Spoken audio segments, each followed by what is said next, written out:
ইতিহাসের এক সন্ধিক্ষণ, মক্কা থেকে মদিনা। হিজরত কেবল স্থান পরিবর্তন ছিল না, এটি ছিল ত্যাগের এক মহাকাব্য।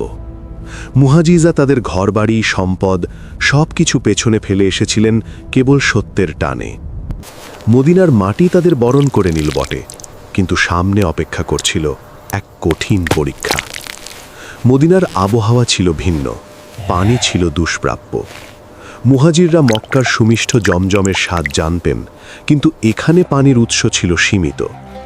সুপেয় পানির অভাব শীঘ্রই একটি সংকটে রূপ নিল। শহরের এক প্রান্তে ছিল বীর রোমা, একটি প্রাচীন কুয়া। এর পানি ছিল স্বচ্ছ ও মিষ্টি, কিন্তু সমস্যা হলো এই কুয়াটি ছিল এক ইহুদির মালিকানাধীন। সে পানি বিক্রি করত চড়া দামে, যা নিঃস্ব মুহাজিরদের পক্ষে কেনা ছিল অসম্ভব। প্রতি ফোঁটা পানির বিনিময়ে গুনতে হতো মুদ্রা। যাদের কাছে অর্থ ছিল না, তাদের সঙ্গী ছিল কেবল তৃষ্ণা। এই পরিস্থিতি মুসলিমদের জন্য এক গভীর বেদনার কারণ হয়ে দাঁড়ালো। নবীজি এই কষ্ট অনুভব করলেন এবং সাহাবীদের দিকে তাকিয়ে এক মহৎ আহ্বান জানালেন। কে আছে এমন যে এই কুয়াটি কিনে মুসলিমদের জন্য ওয়াকফ করে দেবে, আর তার বিনিময়ে জান্নাতে পাবে এর চেয়েও উত্তম ঝর্ণাধারা? এই আহ্বানে সাড়া দিতে এগিয়ে এলেন এমন একজন, যার দানশীলতা আজও ইতিহাসের পাতায় স্বর্ণাক্ষরে লেখা।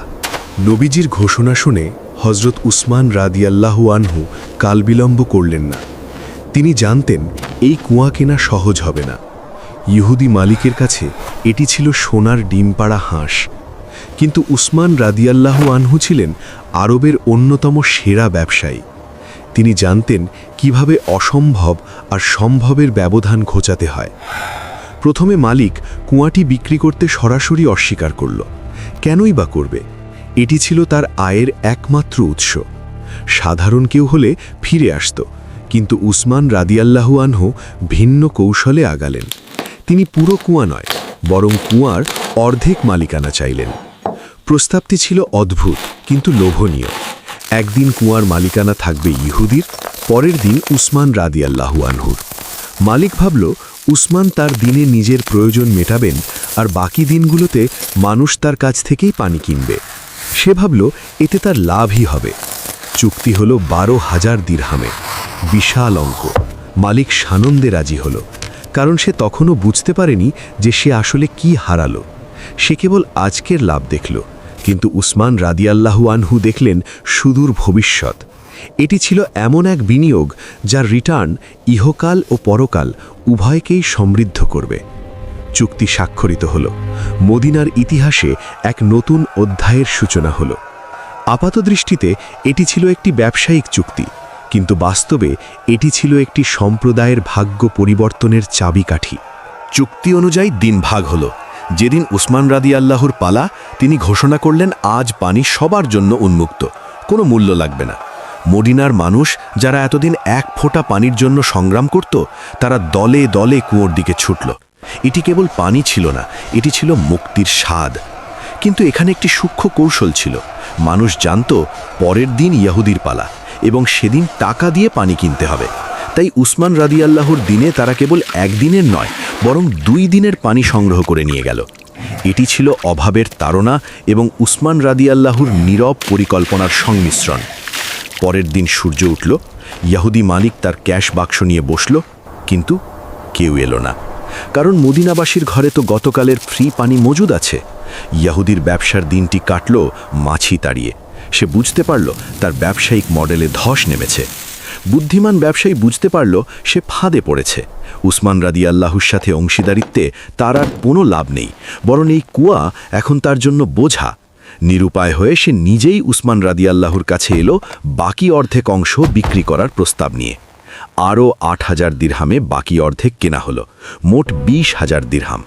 কিন্তু কেনার পর উসমান রাদিয়াল্লাহু যা করলেন তা ছিল অকল্পনীয়। তিনি কুয়াটি নিজের ব্যবসার জন্য রাখলেন না। তিনি ঘোষণা করলেন, আজ থেকে কিয়ামত পর্যন্ত এই কুয়া আল্লাহর ওয়াস্তে সবার জন্য উন্মুক্ত। এটি হয়ে গেল ইসলামের ইতিহাসের অন্যতম সেরা ওয়াকফ। বিস্ময়কর এবং অনুপ্রেরণাদায়ক। সাধারণত ইতিহাসের পাতা উল্টালে সাম্রাজ্য ধ্বংস হতে দেখা যায়, কিন্তু বীর রুমার গল্প ভিন্ন। সেই কুয়ার পানি বন্ধ হয়নি, বরং সেই পানিকে কেন্দ্র করে কুয়ার চারপাশে গড়ে উঠল বিশাল খেজুর বাগান।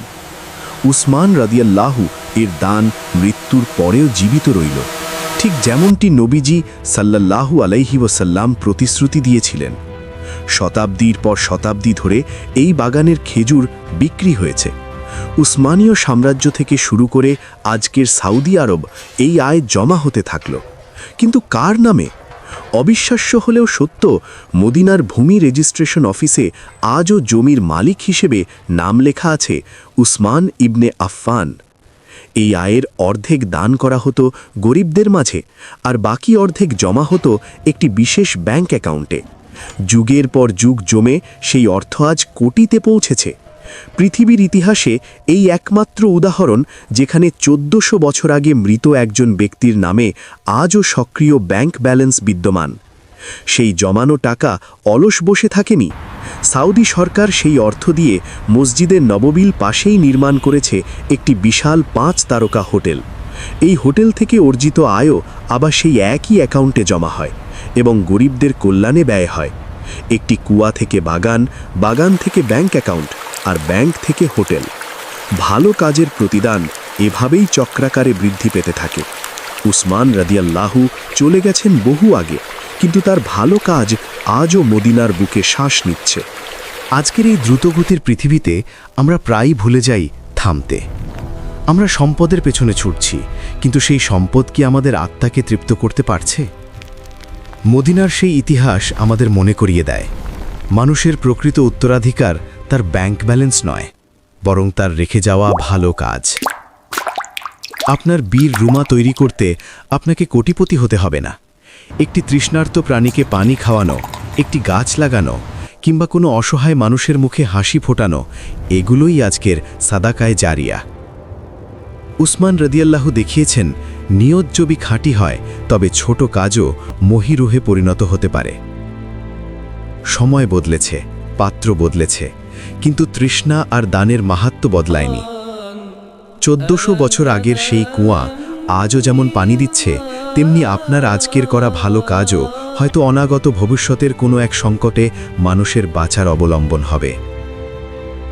বিনিময় কেবল পরকালেই নয়, এই দুনিয়াতেও মেলে। নিঃস্বার্থভাবে কিছু দেওয়ার যে আনন্দ, তা পৃথিবীর কোনো সম্পদ দিয়ে কেনা যায় না। এটিই হলো স্রষ্টার সাথে বাণিজ্যের নগদ লাভ, আত্মিক প্রশান্তি। আসুন আমরাও আমাদের নিজেদের কুয়া খনন শুরু করি।